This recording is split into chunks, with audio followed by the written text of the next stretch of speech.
ہشام بن یوسف صنعانی نے بیان کیا، انہوں نے کہا کہ ہم سے معمر نے حدیث بیان کی۔ دوسری سند اور مجھ سے محمود بن غیلان نے بیان کیا، انہوں نے کہا کہ ہم سے عبدالرزاق نے بیان کیا، انہوں نے کہا کہ ہمیں معمر نے خبر دی، انہیں زہری نے، انہیں سالم نے، انہیں ان کے باپ عبداللہ بن عمر رضی اللہ عنہ نے بتایا کہ نبی کریم صلی اللہ علیہ وسلم کی زندگی میں جب کوئی خواب دیکھتا تو آپ صلی اللہ علیہ وسلم سے بیان کرتا، آپ صلی اللہ علیہ وسلم تعبیر دیتے۔ میرے بھی دل میں یہ خواہش پیدا ہوئی کہ میں بھی کوئی خواب دیکھتا اور آپ صلی اللہ علیہ وسلم سے بیان کرتا۔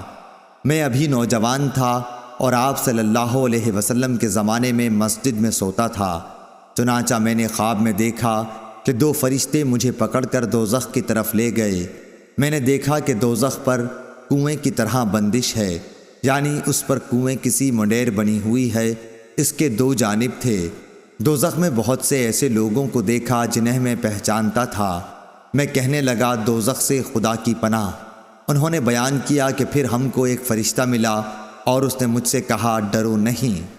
صحیح بخاری حدیث نمبر 1121۔